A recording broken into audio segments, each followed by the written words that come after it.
No ar, Cartão de Visita News, o seu programa de entrevistas.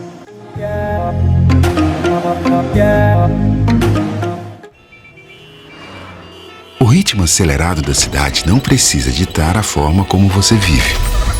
Para nós, da Pereira Alvim, qualidade de vida é inegociável. E é por isso que te convidamos a conhecer nosso novo empreendimento, Residencial Alto do Castelo 2. Imagine viver com sua família em um cenário encantador, clima agradável e vista deslumbrante, onde dá para aproveitar bem todos os momentos sem pressa. No alto do castelo, a vida sobra a seu favor. São lotes a partir de 308 metros quadrados para você construir a casa dos seus sonhos em um residencial fechado com espaços de lazer e bem-estar numa das regiões mais valorizadas da cidade. E o pagamento é facilitado, direto com a construtora. Sua nova vida te espera no Residencial Alto do Castelo 2. Pereira Alvim. Sonhamos mais, construímos mais.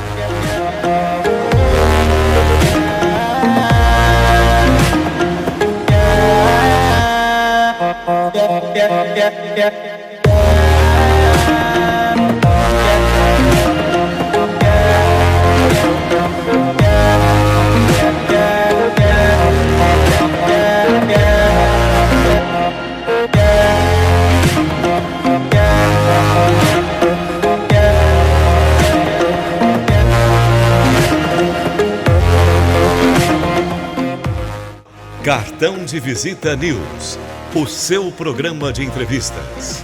Apresentação, Zacarias Pagnanelli. Eu quero apresentar a minha convidada, doutora Renata Gil de Alcântara Videira. Ela é a presidente da AMB, Associação dos Magistrados Brasileiros. Tem trabalhado muito. E eu vou só contar uma pequena biografia dela, que estará hospedada nos portais também. A Renata Gil foi a primeira mulher a disputar a presidência da AMB, eleita com a maior votação da história.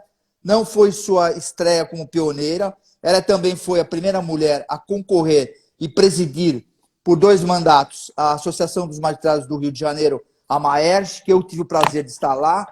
A primeira juíza brasileira a avaliar um país no grupo de ação financeira da América do Sul contra lavagem de dinheiro e o financiamento do terrorismo.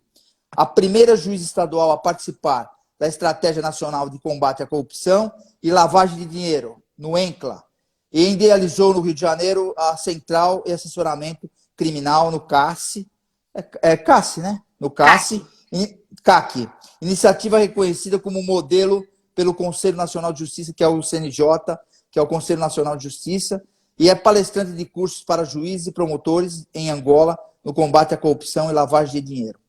É juíza titular da 40ª Vara Criminal do Tribunal de Justiça do Rio de Janeiro.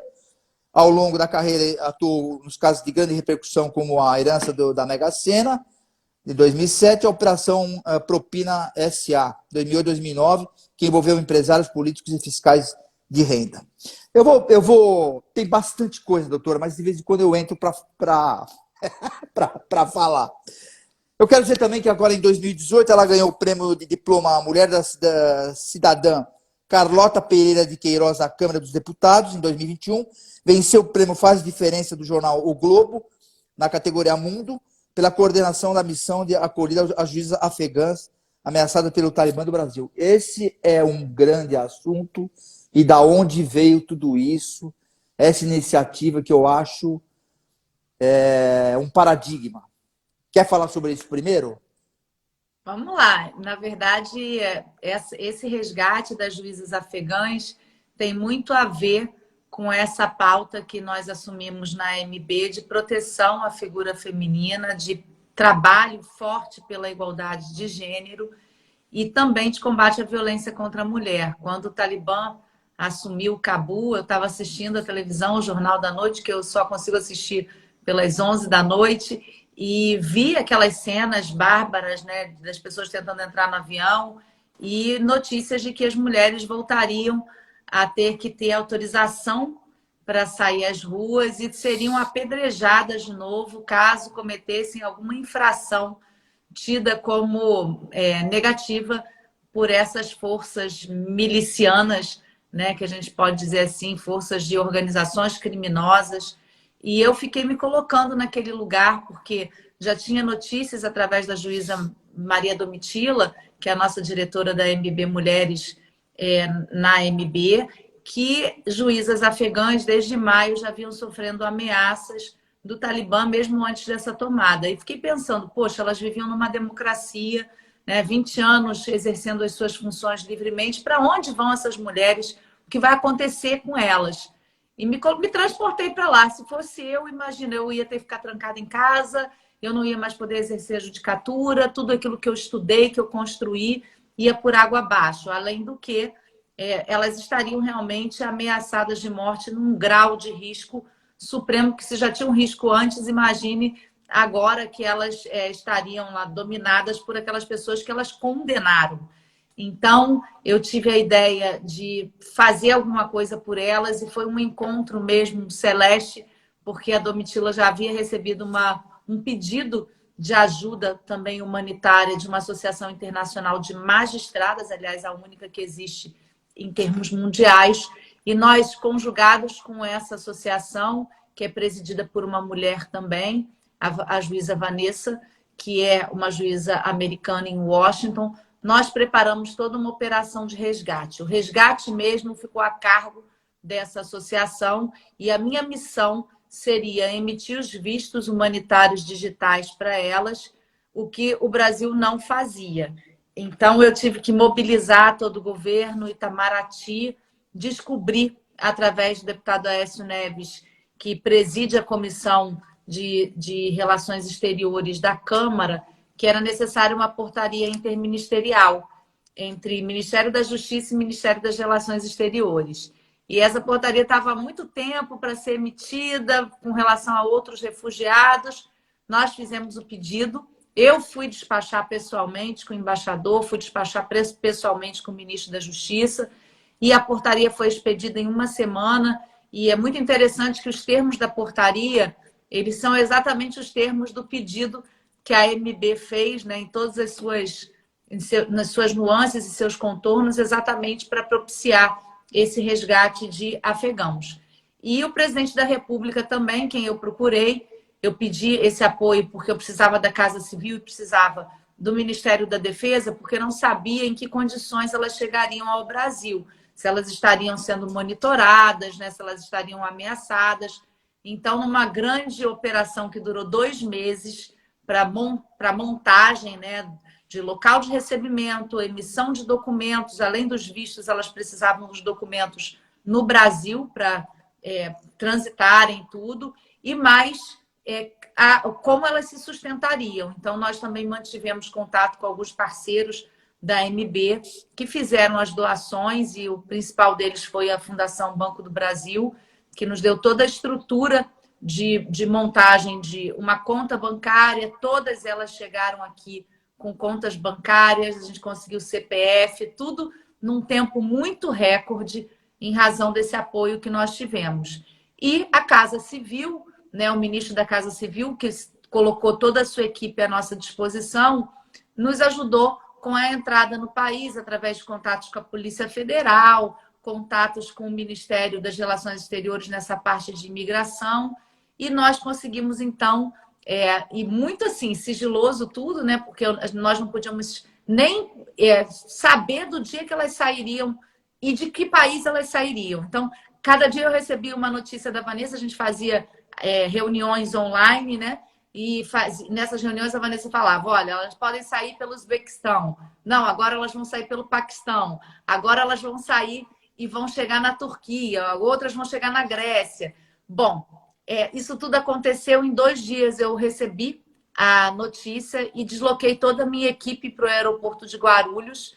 E aí eu faço uma referência muito especial à equipe da MB, que de forma assim, voluntária, isso não era um trabalho da MB, né? Isso era um trabalho de quem queria aderir a essa agenda. Então, as minhas assessoras, Flávia, Tainá, a Carol, chefe de comunicação, a Juliane, minha secretária-geral, ao João das passagens, todos se deslocaram para que a gente... E elas ainda tinham que ser colocadas nos aviões no Brasil para eu deslocar para Brasília. Então, era toda uma operação. E eu tinha, assim, rede de televisão já esperando a gente no aeroporto.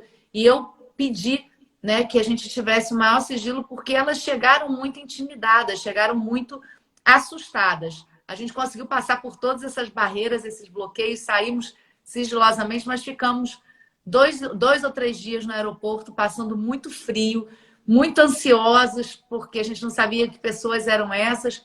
E a cena da chegada foi uma cena que está na minha cabeça, porque, assim, algumas chegaram só com uma mochila nas costas, muitas crianças pequenas de 0 a 11 anos, a 6 anos, eram 11 crianças de 0 a 6 anos, e eles só me conheciam através de um vídeo que eu gravei um dia antes da chegada. Eles estavam já no aeroporto para embarcar. Eu fiz um videozinho desses, assim, caseiros de 30 segundos, dizendo: olha, eu sou a Renata Gil, sou presidente da AMB, eu que vou receber vocês aqui e vou dar toda a orientação. Bem, recebi a equipe, coloquei uma professora de português da UNB, um grupo de professores. Eles ficaram abrigados no Ministério da Defesa, no Jardim Botânico, em Brasília, durante 3 meses. Nós colocamos todos com plano de saúde particular, plano dentário, porque parceiros ofereceram isso para a gente. As crianças todas matriculadas na escola bilíngue da Rede Marista,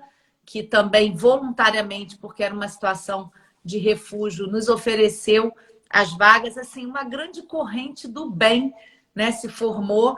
E hoje elas, inclusive, estão empregadas, né, num escritório de advocacia que contratou uma pessoa que é muito, muito influente em termos de relações internacionais, para que elas montem um projeto de atendimento jurídico a imigrantes, que elas ensinem mesmo online como elas podem, como cooperar com pessoas que estejam em situações semelhantes à que elas passaram quando elas tiveram que fugir do Talibã. Então, elas recebem um salário por isso, todas estão com um apartamentinho alugado, em razão das doações que nós recebemos. E isso foi uma história que eu acho que marcou a minha vida, e eu acho que coloca a nossa associação como uma associação importante no contexto nacional. O que eu ouvi de embaixadores da OEA, e eu fui chamada, né, em Washington pelo embaixador Brandelli para que eu apresentasse esse projeto para a OEA, o que eu ouvi naquela reunião oficial na casa dele, a quem eu agradeço também por todo o apoio, foi que eles nunca viram uma entidade de juízes envolvida com questões humanitárias, e eles disseram: vocês não sabem a importância de um envolvimento de uma instituição como a magistratura nessas causas, e que sinal, que recado que vocês entregam para os governantes no mundo. Eu acho que essa associação tem um status internacional em razão dessa atuação. Isso encheu meu coração de alegria. E agora, há cerca de 1 mês, nós ganhamos esse prêmio do Globo, né? E o que eu achei mais bacana, Zaca, foi que o prêmio eu ganhei na categoria Mundo, né? E isso para mim é absolutamente extraordinário e inédito. E mais que isso, era assim, Renata Gil, que foi premiada, mais a presidente dos magistrados brasileiros. Então, e aí ganhei um prêmio ao lado de pessoas, né, tão importantes na sociedade, como o próprio presidente do Banco Central, que conseguiu consolidar o Pix no Brasil, ao lado da Rebeca, né, a ginasta que ganhou o ouro pela primeira vez, ao lado da Luísa Trajano, pelos seus projetos. Enfim, ao lado de pessoas que são, né, ao lado do TSE, que também trabalha pela informação aos eleitores brasileiros. Então, eu fiquei muito feliz e eu entreguei esse prêmio aos magistrados que eu represento. E mais do que isso, né, eu entreguei um status para a associação que eu acho que é perene e que não desaparece mais, nem no Brasil e nem na comunidade internacional. Bom, quero dizer o seguinte, que a doutora Érica Brandão, que é presidente da Fornaju, que hoje acabou de entrar e mandou uma... Doutora Elma está mandando um abraço aqui. Eu tenho essa mania de não colocar, porque senão eu tampo o rosto de uma juíza, essa beleza toda. Eu não posso toda hora... Eu vou falar uma coisa, eu conheço a doutora Renata faz muitos anos. E sempre foi assim, esse jeito de quebrar paradigma, né? Então, esse bom, quem ganhou foi uma questão institucional no Brasil, a associação que defende a classe, que ela é privada, mas é grande, que ela briga pela classe dos juízes. É isso que eu queria lhe perguntar também relacionado a isso. Nesse tempo agora de pandemia, depois da pandemia, a gente até conversou lá no início, tem várias coisas para a gente discutir aqui, inclusive essas questões internacionais. Eu queria que você me falasse o que a AMB tem feito ou o que vai fazer, o que está no caminho relacionado à classe. Existe alguma porque estamos em tempos de política e tudo está meio tumultuado e tal. Eu queria que você me contasse exatamente agora da AMB, além desses grandes projetos institucionais, que eu acho que também levar a marca é super importante, não é só estar dentro da coisa, mas ela tem que aparecer. Eu sempre acho que tem que comprometer o que você está fazendo. E o que você pode falar relacionado a isso? Porque nós temos muitas coisas para conversar aqui. Na verdade, eu tenho também muito orgulho, sabe? Porque durante toda a minha gestão, eu trabalhei pelo fortalecimento da magistratura. Essa magistratura que não tenho nenhuma dúvida em afirmar que é a melhor magistratura do mundo. Nós temos o poder judiciário mais independente do mundo em razão da sua conformação constitucional. O legislador constituinte brasileiro, ele nesse sistema de freios e contrapesos, né, de equilíbrio entre os três poderes, ele colocou a magistratura com algumas capas, com alguma proteção, e essa proteção torna o juiz brasileiro bastante independente. Isso é muito relevante num Estado de Direito que ainda é jovem, numa democracia que ainda é jovem.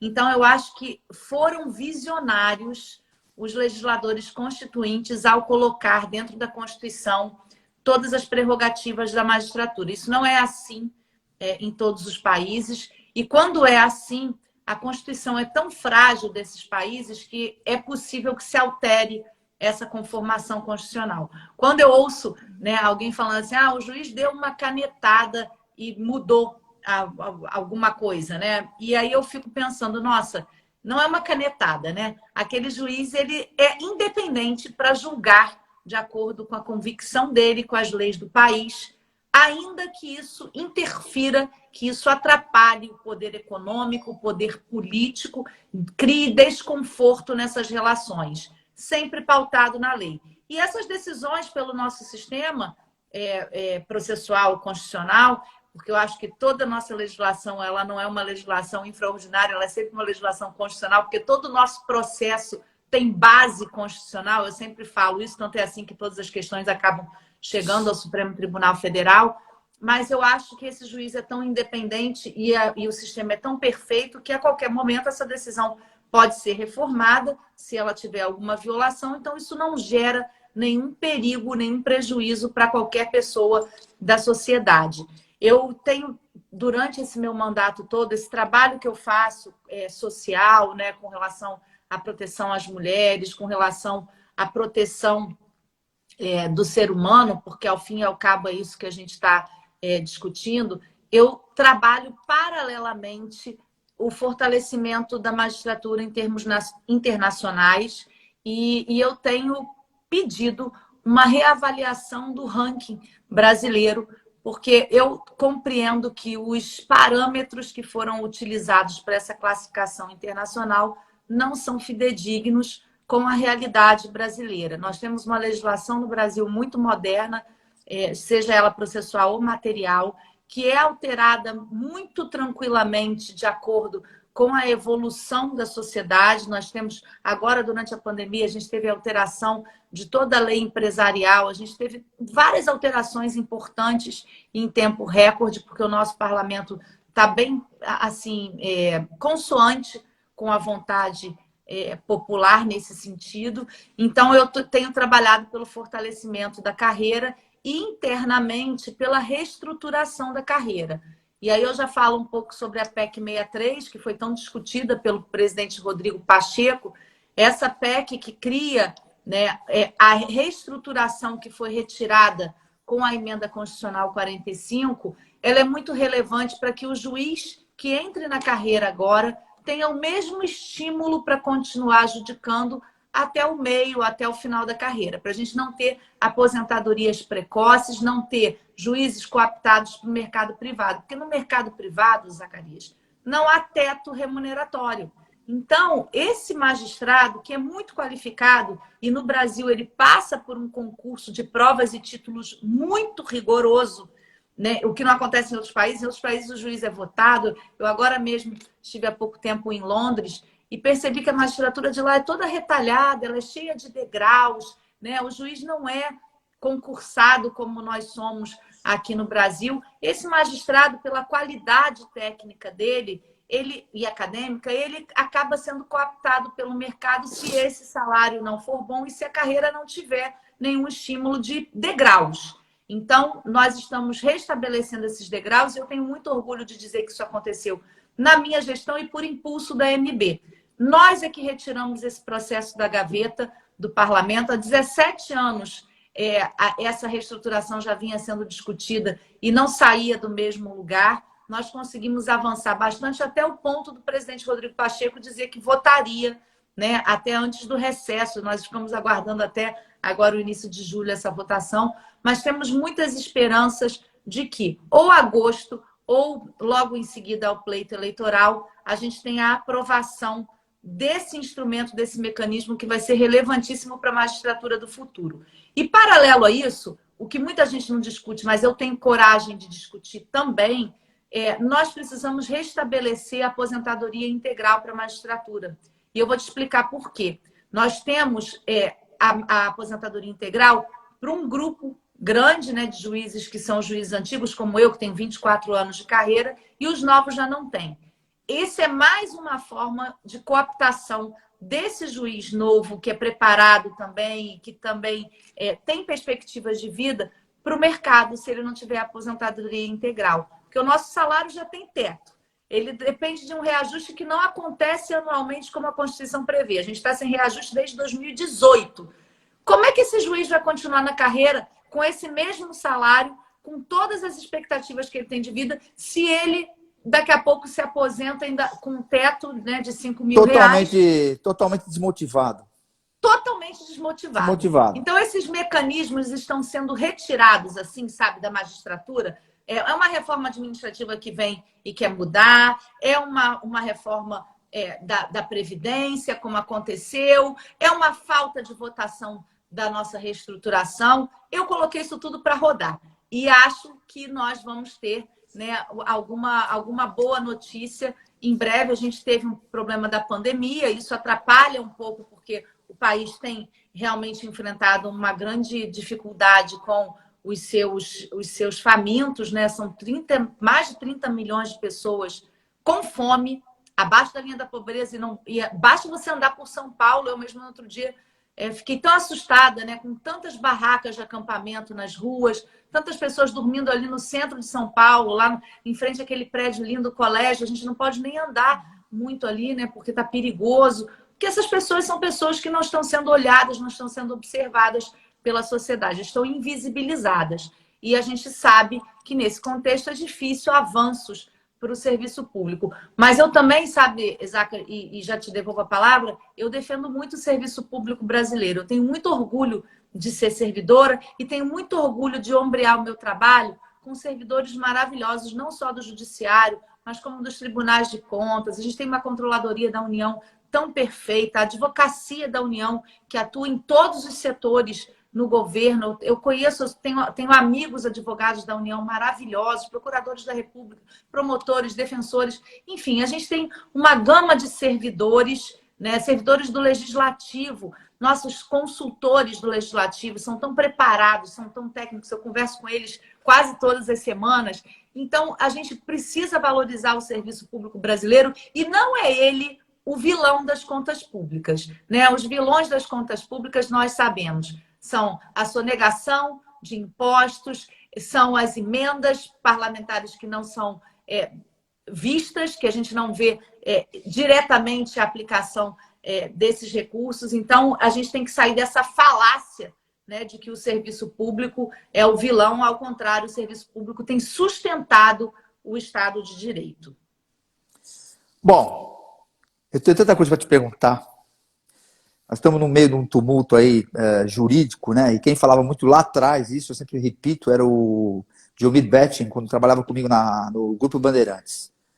Mas, de qualquer maneira, eu queria dizer o seguinte, a AMB também tem, para quem está nos assistindo, eu estou com a doutora Renata Gil, ela é juíza de direito e ela é presidente da Associação dos Magistrados Brasileiros. Depois a gente vai falar mais alguma coisa sobre ela. A AMB também tem se destacado nos últimos tempos pela defesa intransigente do Estado de Direito. A democracia no Brasil está segura? Porque hoje é a conversa... Eu quero dizer o seguinte, a democracia de liberdade de expressão, por exemplo, que pega a nossa área de comunicação, porque eu acho que todo mundo hoje tem comunicação, inclusive a Vossa Excelência, e tem muita comunicação. Existe algum limite para a liberdade de expressão? Do que você fala, deixa de falar? Todo direito, ainda que ele seja um direito constitucional fundamental, como é a liberdade de expressão, ele encontra um limite que é o direito constitucional de outro, né? Então, eu não posso usar, sob escudo da liberdade de expressão, esse direito para atacar outra pessoa, para violar outra pessoa, violar um sistema como é a nossa democracia, o nosso Estado de Direito. Isso já ficou bem claro, né? Por todas as questões jurídicas que estão sendo avaliadas nesse contexto pelo Supremo Tribunal Federal, pelo TSE, os inquéritos que estão aí para avaliar esses eventuais abusos. Mas eu não acho, de verdade, eu tenho falado isso, não é só porque eu sou otimista, não. Eu sou otimista por natureza. Mas eu tenho convicção, eu nem acho, eu tenho convicção de que a nossa democracia não vai ruir. Nós temos abalos, né, sísmicos, eu acho até, porque eles vêm assim por dentro tentando minar, né, essa democracia, mas as instituições brasileiras estão muito fortes. E hoje mesmo, eu lendo os jornais, já vejo uma reação da sociedade civil. Eu tenho dito o seguinte, esse papel de defesa do Estado de Direito não é um papel primordial do Poder Judiciário, porque nós somos um poder inerte, né? Chega a nós o pedido de defesa e nós damos isso através de uma decisão judicial. Não sou eu que vou falar publicamente, né? Eu falo, não sou eu o Poder Judiciário, estou aqui tomando, né, às vezes do Poder Judiciário, que tem que falar publicamente em defesa da democracia. É a sociedade civil organizada, né? São as instituições que, dentro das suas atribuições, precisam fazer essa defesa. Eu acho que isso está nos ombros hoje do Poder Judiciário, seja do Supremo Tribunal Federal, seja do TSE, seja dos juízes, né, de primeiro grau, que têm dado decisões aí importantes e relevantes para prestigiar a nossa Constituição. Então, eu tenho visto e li hoje, né, que a USP vai fazer um grande movimento com a Fiesp, com empresários, né, no sentido de manifestar publicamente essa preocupação com a democracia, repristinando um movimento de 1977, né, o que, para mim, é absolutamente inimaginável que a gente tenha voltado no passado para isso, né? A gente tem que voltar no passado para construir um futuro melhor e não para sustentar esse futuro que já está aqui na nossa porta.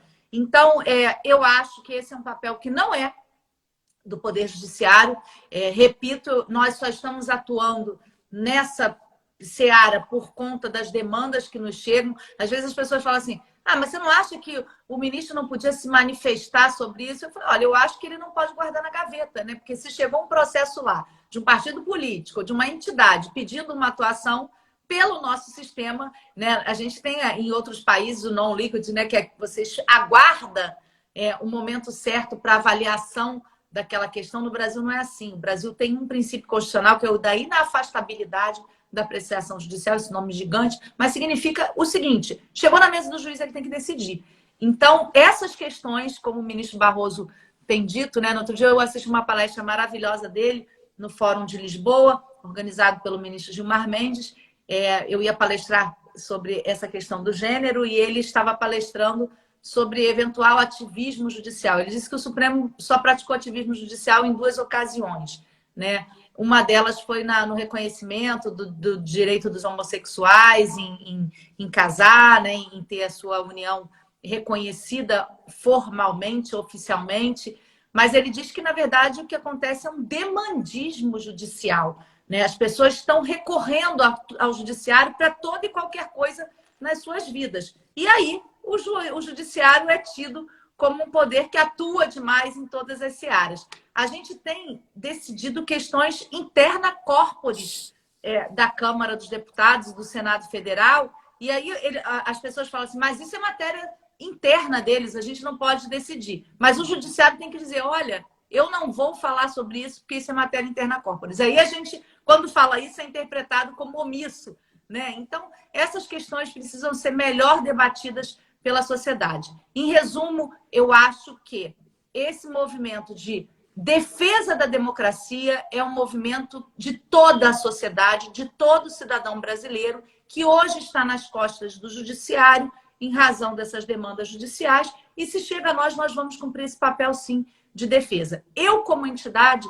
privada, né, sem fins lucrativos, que sou, eu digo, representando os juízes brasileiros na AMB, eu tenho esse papel, sim, de defesa, e tenho orgulho de dizer que hoje a AMB ela tem um status, de fato, como o da OAB, né? Nós emitimos notas importantes, fazemos movimentos importantes, às vezes de braços dados com a OAB Federal, como fizemos a defesa do Supremo há algum tempo atrás, também contra ataques pessoais e contra a destituição que era falada, né, de ministros, isso tudo, volta e meia tem sido objeto dessas conversas que nunca deveriam acontecer, têm sido ventiladas, mas quando se faz alguma coisa contra um ministro, se faz contra um juiz, porque esse juiz, lá na ponta, não será respeitado também pela população, porque nós estamos admitindo que com a autoridade máxima do judiciário brasileiro se façam esses tipos de ataques. Então, nós estamos muito vigilantes na AMB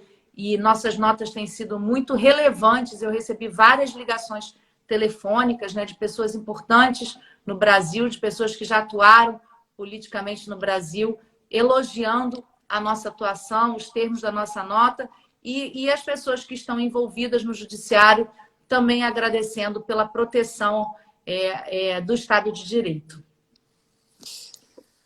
Agora eu queria falar, até tem uma jornalista que faz que é do cartão de visita, que é colunista do cartão de visita, ela é advogada do direito médico e é jornalista também, trabalha com a gente, a Patrícia Fernandes, e ela falou, pô, ela representa a mulher, você não vai perguntar? Aí eu falei assim, bom, eu não falei nada ainda, mas está aqui a pergunta. A doutora Renata Ju esteve recentemente em viagens internacionais para divulgar a campanha Sinal Vermelho contra a violência doméstica. Como tem sido esse trabalho fora do país? Esse trabalho é maravilhoso. Eu fui convidada, né, primeiro pelas missões diplomáticas no exterior, né, como eu falei, estive na OEA, estive em Roma agora, fui convidada pela presidente do Senado italiano, que é uma mulher, a senadora Elisabetta, que foi a primeira mulher também a assumir a presidência do Senado. Eu acho que fui aos Estados Unidos, conversei também com uma espécie de secretária de políticas de gênero do governo Biden, né? A primeira, porque essa pasta nem existia, o Biden criou, né, essa pasta, e a Rose Hidalgo esteve conosco até no nosso Congresso Brasileiro por videoconferência, mas isso demonstra o estreitamento das relações entre a AMB e essas autoridades internacionais, especialmente na política de gênero. Mas o que me deixa mais feliz é que nessa caminhada nós estamos dando visibilidade a uma gama de mulheres que são imigrantes, que passam muitas dificuldades fora do país, né? São milhares de mulheres, milhares. Só na Inglaterra, em Londres, são 240 mil, né, mulheres imigrantes. Então, a gente está dando visibilidade a elas e criando dentro das missões brasileiras no exterior salas de atendimento para essas mulheres que tenham qualquer caso de violência nas suas relações pessoais. Eu fiquei muito assustada que eu percebi que em países como Londres, em cidades como Londres, o acionamento do 190 deles, né? Nossa é Polícia Militar 190, deles é 999. A maior causa de acionamento é a violência contra a mulher. Então, isso é uma endemia. E se nós pudermos juntar forças, unir os esforços com as práticas que são bem-sucedidas, e a campanha Sinal Vermelho é muito bem-sucedida para essa denúncia, isso é um movimento maravilhoso. Eu escrevi agora um capítulo para o anuário do Fórum Nacional de Segurança Pública, que é tão bem conduzido pela nossa amiga Samira, né?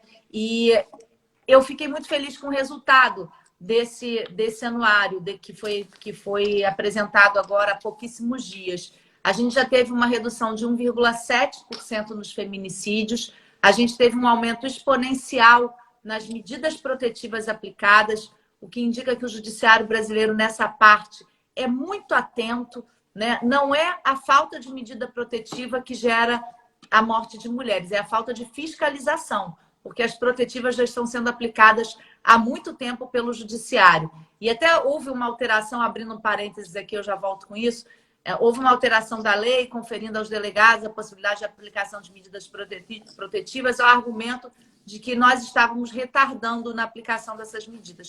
Isso não é verdade. E tanto é assim que eu, até hoje, só soube de um caso de aplicação de protetiva por um delegado. Né? Em geral, elas são aplicadas pelos juízes e, por exemplo, no Tribunal de Justiça do Rio de Janeiro, essas medidas podem ser aplicadas online. Você entra no sistema do tribunal e já pede a medida e ela já pode ser concedida independentemente da vítima passar, né, por uma delegacia. Então, nós tivemos redução no feminicídio, aumento nas protetivas e aumento nas denúncias.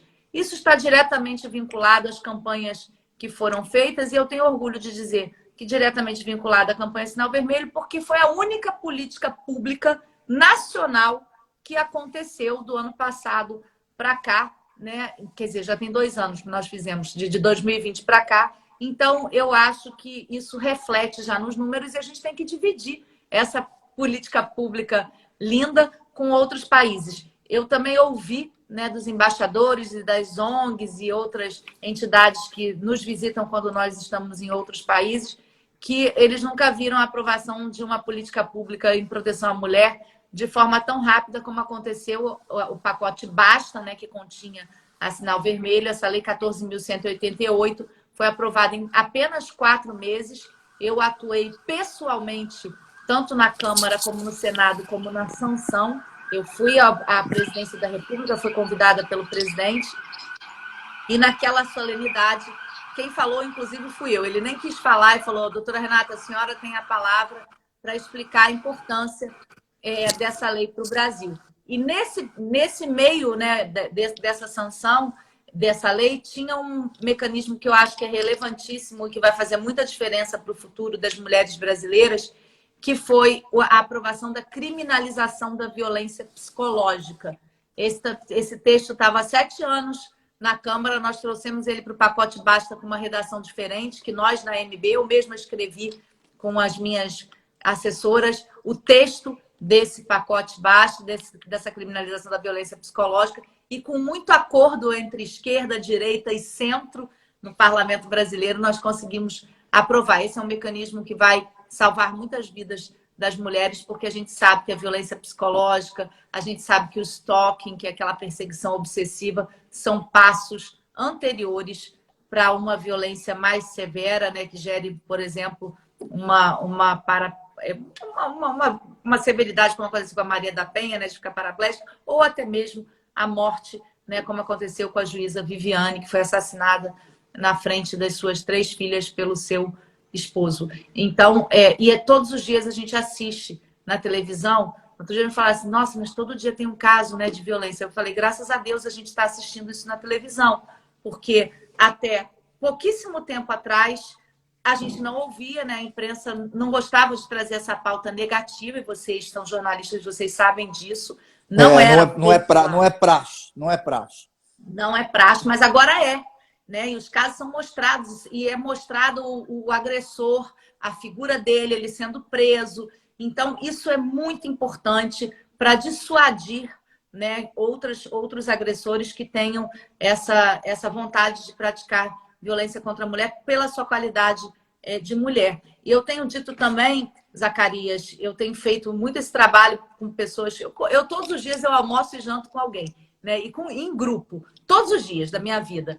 E eu tenho falado para os homens que tanto me apoiam, que eles tenham uma postura pública também de apoio, né? E, por exemplo, no caso desse do médico, né, que eu não posso nem dizer que uma pessoa dessas tem a qualidade de médico, porque quem fez o que ele fez com uma pessoa em estado de parto, tendo Ou um que bebê, ou que já vem fazendo há muito tempo, né? ou que já vem fazendo, né? E não estou condenando ninguém, porque eu também tenho dito isso, né?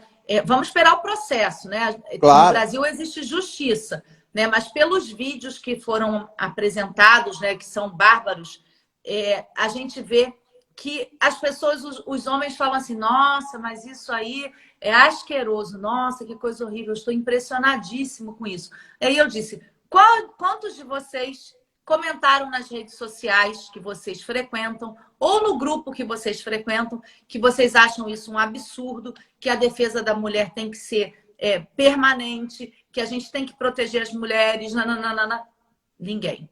Aí todos que eu pergunto, não, realmente, sabe, Renata, eu tenho essa postura passiva mesmo, eu acho que a partir de agora eu vou mudar esse meu jeito. Então, eu acho que a defesa da mulher, né, tendo em vista os números assustadores, ela tem que ser feita também pelos homens. Não é só a Renata falando que tem que proteger, né? É o Zacarias, são os nossos amigos homens que precisam assumir essa postura pública de defesa das mulheres. Por isso que, nesse momento agora, a fase da nossa campanha Sinal Vermelho é que os homens chamem outros homens para esse papo, que não é papo de mulher, é papo de homem também. Uma vez eu entrevistei duas juízes, eu não sei se você estava, acho que você não estava. E aí, não, acho que você não estava, uma de Bauru, acho que a outra a doutora Mônica, era de uma outra cidade do lado. E aí se falava muito em defesa da mulher, aí eu falei assim, mas vocês já fizeram alguma coisa da mulher que bate no homem? Ela falou assim, Zacarias, você está sendo machista. Eu falei, não estou, eu já vi esse caso. Tanto que depois dessa quebra de formalidades, eu fiz uma entrevista com um xerife nos Estados Unidos. Que era brasileiro, ficou decorado na Marinha quando pousou aquele avião no Rio Wilson, ele era da Marinha, ele foi o primeiro a chegar. Ele comentou que teve um caso parecido, que ele falou, imagina, a mulher batendo no marido. Chegou lá, o cara tinha 2 metros e falou, eu vou prender o cara. Quando ele viu na frente dele, ela bateu nele, no cara. Aí ela prendeu a mulher. Então eu falo pra ela, você está falando de bater a mulher? Eu falo, mas o que faz no caso desse? Ela fala, mas porque o homem é muito mais forte que a mulher e tal. Ela fala assim, você tem que correr. Fazer o quê? Não, nada disso. Na verdade, esse seu comentário, ele não tem relação com os números no Brasil, porque claro que não, no Brasil imagina. do mundo, né? A gente não tem casos severos de mulher batendo em homem, é sempre o contrário. Por isso que existe a Lei Maria da Penha. Por isso que ela falou assim, você vai me perguntar, existe caso de mulher que bate em homem? Claro, existe caso de mãe que bate em filho. Né? Mas não é prática, não é uma prática. Não, os números não tem nem estatística disso, porque isso é absolutamente fora do padrão, é pitoresco, eu até dizia. Né? Fora do contexto. Que merece uma live com quem apanhou, né, para poder... Você fez essa live aí, mas é muito pitoresco. Isso não é a realidade. Na hora eles se pronunciaram. Não, você está sendo machista. Eu falei, não, já vi esse filme. Eu queria... Aí eu tive que... Deixa eu perguntar, eu vou fazer 2 perguntas agora. A AMB realizou recentemente em Salvador o maior encontro da magistratura no Brasil e Congresso Brasileiro de Magistrados, que reuniu mais de 2.000 juízes. Quais são... Aí vem a primeira pergunta. Por que não me convidou para cobrir? A segunda pergunta, quais os saldos desse evento? Na verdade, a gente proibiu a cobertura total, né? E aí, diante da pressão, porque foram muitos ministros, foram 5 ministros do STF. E a gente queria fazer um encontro mais intimista mesmo, que a gente pudesse debater todos os assuntos internamente. E de lá saem, né, enunciados, sai a Carta de Salvador. Então, era alguma coisa que a gente gostaria de fazer, não com a participação do público em geral, mas uma conversa entre nós, com especialistas. Eu trouxe pessoas relevantíssimas, né? Eu trouxe o Lessig, que discute democracia no mundo, um professor renomadíssimo de Harvard. Eu trouxe a Marra Mamo, que é uma pátrida, que fez uma fala lindíssima, da metade do auditório inteiro está chorando. Então, assim, a gente tinha uma perspectiva de algo que fosse só nosso. E acabou sendo só nosso mesmo, porque foram momentos tão inesquecíveis. Eu tenho orgulho também de dizer que eu realizei lá na MB, né, sob a minha presidência, com os meus 11 vices maravilhosos e toda a minha diretoria, que vestiu essa camisa, que trabalhou comigo suado dia e noite para tudo dar certo, o diretor social é baiano. Nós realizamos algo que foi inesquecível para as nossas almas. Né? Salvador tem essa coisa meio mística, né, da conexão da terra com o ser humano e com as nossas origens, né, aquela coisa da escravidão e dos lugares que os escravos trabalharam. A gente conseguiu ir ao gueto do Carlinhos Brown numa noite que foi só nossa. A gente ficou muito emocionado.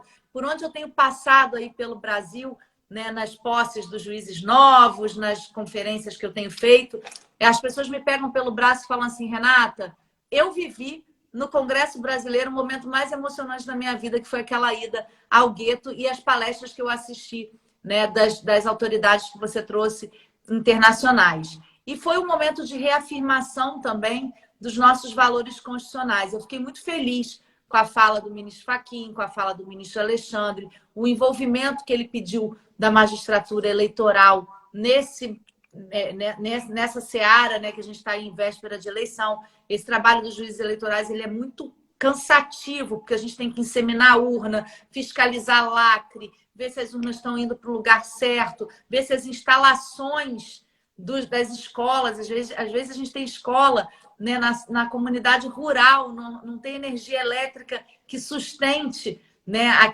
aquele dia inteiro de votação, a gente tem que fazer uma carga extra de energia. Então, todas essas questões que são de logística também, né, não são só de conteúdo jurídico, que a gente tem que decidir às vésperas da eleição, estão a cargo de um juiz eleitoral. E ele pediu esse envolvimento todo. O ministro Fachin também fez um grande agradecimento à magistratura brasileira, à AMB. Esse reconhecimento também do trabalho da AMB foi muito relevante. Então, eu acho que esse congresso marcou, primeiro pela volta, pelo reencontro das pessoas. Foi a primeira vez que 2.000 pessoas se reencontraram depois da pandemia, que 2.000 juízes se reencontraram depois da pandemia. Discutimos os temas mais relevantes da atualidade. O Lessig fez uma palestra lindíssima sobre fake news, sobre como a gente lida com tudo isso, né, na vida. E a gente teve assim, juristas maravilhosos, né? O conselheiro Henrique Ávila, do Conselho Nacional de Justiça, que deu contribuição, o professor Bachur, do IDP. Enfim, se eu nomear aqui, eu vou estar esquecendo de uma gama de pessoas importantes. A comissão científica foi toda escolhida comigo e com os integrantes, com o ministro Salomão, que capitaneou esse movimento. O ministro Salomão também fez uma palestra maravilhosa. Então, assim, foi um momento inesquecível, tanto de reencontro entre pessoas, de conexão com a nossa ancestralidade e também de pensamentos para o futuro da magistratura, né? Foi um brainstorm do que a gente vai querer, a magistratura que nós queremos para o futuro e que a AMB tem a obrigação, né, de lutar e de sustentar. Eu acho que isso é o mais bonito da AMB. Nós somos a maior associação de juízes do mundo, nós congregamos todas as magistraturas do país, de todas as competências. Então, eu não falo só por um segmento, eu falo por todos os segmentos da magistratura. E nós temos a obrigação de elevar esse poder judiciário, que já está num patamar importantíssimo no nosso Estado de Direito, a um padrão que seja, eu acho, o melhor do mundo. Eu tenho total confiança de que nós somos os melhores. Fora o objetivo desse encontro de todos esses renomes, de passarem passar informações, a questão da integração, que é importante, de discutir convicções, tudo isso aí fora, e o glamour de tudo isso, de estar todo mundo junto, isso é maravilhoso. Eu vou te fazer a última pergunta, por causa do nosso tempo de TV, que é o Grupo Tático de Comunicação. A Justiça Eleitoral está preparada para enfrentar o desafio desse período? Porque há muita polêmica, né? Que ficam se levantando de uma história lá atrás. O que você pode falar sobre isso? Eu não queria entrar nessa questão de polemizar, mas dá para comentar alguma coisa a respeito? Eu comento todos os assuntos que vocês me perguntam, eu não fujo de nenhum assunto. Ao contrário, eu adoro falar. Não, às vezes as pessoas levam, você pergunta uma coisa, as pessoas levam para o outro lado que você está induzindo como jornalista e querer criar uma crítica. Não, eu quero responder o que as pessoas querem ouvir mesmo. Não, e se for uma crítica, se eu achar que ela não é pertinente, eu vou dizer, ela não é pertinente.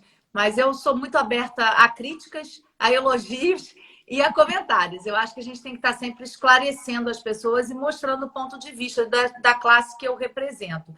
Eu não tenho dúvida nenhuma que estamos preparadíssimos, como sempre estivemos, desde 1988, para enfrentar eleições limpas. E cada vez mais, Zacarias, quanto mais a gente fustiga, né, publicamente a justiça eleitoral, mais ela entrega ao cidadão. Eu acho que no final tudo é muito bom, porque a gente está aperfeiçoando o sistema de uma forma tão potente, né, que a gente sempre tem dificuldades de recursos financeiros, dificuldades com equipe técnica, e hoje eu vejo que as grandes big techs aí estão em conexão direta com o TSE, com as suas equipes nacionais e internacionais, né, procurando ajudar no que for preciso para a depuração do sistema. Eu tive com o ministro Fachin há 2 dias atrás, eu fiquei acho que quase 2 horas conversando com ele sobre os pontos que foram apresentados pelo Exército, o que a Justiça Eleitoral apurou disso tudo, e eu tive a convicção de que tudo que podia ser feito foi feito. E eu achei interessantíssimo que ele me explicou, e que muita gente não fala, é que agora toda urna eletrônica, quando a eleição é finalizada, ela emite um documento chamado boletim de urna, que é fixado na parede dos cartórios eleitorais. Eu fui juiz eleitoral durante 17 anos. Fui coordenadora do polo eleitoral do Rio, fui juiz da primeira zona eleitoral do Rio, que é gigante. E a gente sabe que acabou a eleição, coloca o BU. E quando esse BU chega, os fiscais de partido já vão contando os votos. Às vezes, o resultado da eleição ele chega antes para a população do que a totalização eletrônica no TRE. Porque o TRE fica aguardando, né, chegarem todos os flashes de carga das urnas para fazer essa divulgação concomitante. Então, agora, o ministro Fachin disse que todos os boletins de urna no Brasil serão fotografados e colocados na internet.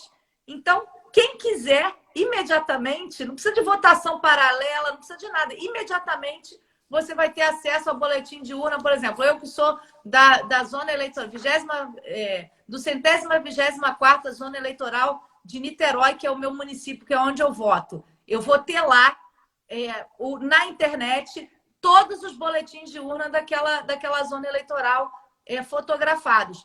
Ele ofertou, inclusive, aos partidos políticos, e me parece que o PL, né, tinha a intenção de colocar uma empresa para juntar todas essas fotos e fazer essa contagem, mas a empresa desistiu. Então, ele ainda abriu, né, essa oportunidade a todos os partidos que quisessem fazer isso. Claro que a maioria dos partidos, aliás, a maioria não, nenhum dos partidos quis, porque isso é tão óbvio que o sistema eleitoral é claro e transparente que ninguém quer se dar o trabalho de gastar dinheiro com uma empresa para praticar um retrabalho que é um retrabalho óbvio de lisura do sistema eleitoral brasileiro. Fora tudo isso, eu li hoje mensagens, ontem e hoje, né, mensagens da Embaixada Americana, da Embaixada Britânica, né, de tantos outros países, reportando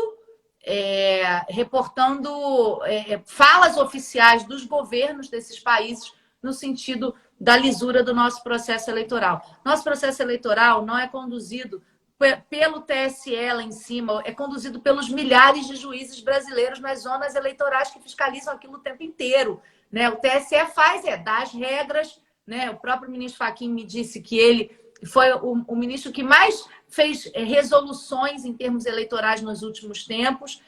Eles preparam todas as urnas, né, para chegarem as urnas nos seus respectivos lugares, os flashes, né, de carga, aquele sisteminha que chega, é o TSE que prepara, e ele é responsável hoje pela totalização. Mas quem pega lá, bota a mão na massa, é o juiz lá eleitoral, que está acostumadíssimo com isso, faz isso há anos e que tem muita idoneidade para tudo isso. Eu também gostei de uma fala, alguém disse, olha, eu fui eleito por esse sistema, né? Como se eu dissesse que a minha eleição foi fraudada, né? Então, todos os atores políticos que estão aí eleitos foram eleitos dentro de um sistema que tem muita lisura, que independe, né, de voto impresso, algo que já foi afastado pelo próprio parlamento brasileiro, a Câmara já afastou essa possibilidade. Então, eu acho que tudo isso, a gente está se preocupando com falácia de palanque eleitoral. É isso. Vamos lá. Agora é o seguinte. Eu estou aqui com a doutora Renata de Alcântara Videira, doutora Renata Gil. Ela é juíza de direito, foi a mais votada para presidir a maior associação de juízes, que é privada, que cuida da classe, que é a AMB, e que tem feito... que ultimamente quebrou alguns paradigmas, independente da pandemia, continuou trabalhando. Eu quero te agradecer, Renata, pelo teu prestígio, porque ontem você foi de pronto em me atender, porque eu não conseguia falar com a tua assessoria. Até hoje a tua assessoria falou assim, já falou com ela? Eu falei, não, já falei, mas é claro, sempre a gente vai pela assessoria, mas tem uma relação profissional.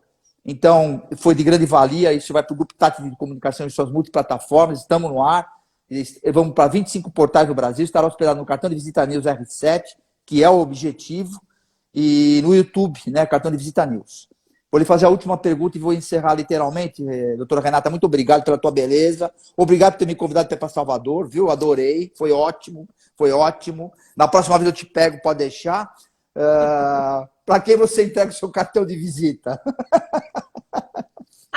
Eu entrego para todas as magistradas brasileiras que me apoiaram muito nessa caminhada, e eu entrego para uma muito especialmente, que foi a juíza Maria Domitila, que me deu todo o incentivo para eu ter construído esse trabalho que não vai mais se apagar na sociedade brasileira e no mundo. Eu acho que a Domi, ela é, além de ser uma amiga pessoal que eu ganhei na vida, ela é uma inspiração para a justiça brasileira. Eu queria que as pessoas conhecessem mais ela. Eu já fiz com ela, acho que faz uns 2 anos. Deu um problema na internet, foi logo naquela confusão. Eu vou fazer de novo e eu vou colocar na televisão. Quero que ela comente e que ela fale dessa experiência também. É muito importante isso, para que as pessoas a conheçam. Isso. E agradecer mais uma vez a vocês a oportunidade. Eu, na verdade, em julho é uma época mais fácil para a gente estar aqui junto, porque a minha agenda, eu tenho que trabalhar, né? Às vezes eu fico 12 horas em pé lá no parlamento, eu tenho que estar visitando todas essas pessoas, então, importantes, tem que estar dialogando com esses atores políticos para que a gente tenha realmente um papel de pacificação social. A MB hoje, ela é uma mediadora relevante no cenário nacional, e eu também sou muito feliz por isso. Por isso que a gente, às vezes, tem a agenda apertada, e ontem, quando você me pegou, eu realmente estava mais tranquila por conta do recesso, né? A gente tem recesso parlamentar, recesso no Supremo, então foi ótimo. Obrigada. Excelência, muito obrigado pelo prestígio, tá? Espero que você conquiste cada vez mais para a sua classe, que é importante o que se decide aqui no país, até para conhecer essa lei do direito, e continue aí para que essa associação cresça, e, obviamente, a questão institucional de ser reconhecida internacionalmente, isso não é para qualquer um, tá bom? Muito obrigado. Obrigado pela elegância da sua assessoria também. Obrigada. Muito obrigado. O ritmo acelerado da cidade não precisa ditar a forma como você vive. Para nós, da Pereira Alvim, qualidade de vida é inegociável. E é por isso que te convidamos a conhecer nosso novo empreendimento, Residencial Alto do Castelo 2. Imagine viver com sua família em um cenário encantador, clima agradável e vista deslumbrante, onde dá para aproveitar bem todos os momentos sem pressa. No alto do castelo, a vida sobra a seu favor. São lotes a partir de 308 metros quadrados para você construir a casa dos seus sonhos em um residencial fechado com espaços de lazer e bem-estar numa das regiões mais valorizadas da cidade. E o pagamento é facilitado, direto com a construtora. Sua nova vida te espera no Residencial Alto do Castelo 2. Pereira Alvim. Sonhamos mais, construímos mais.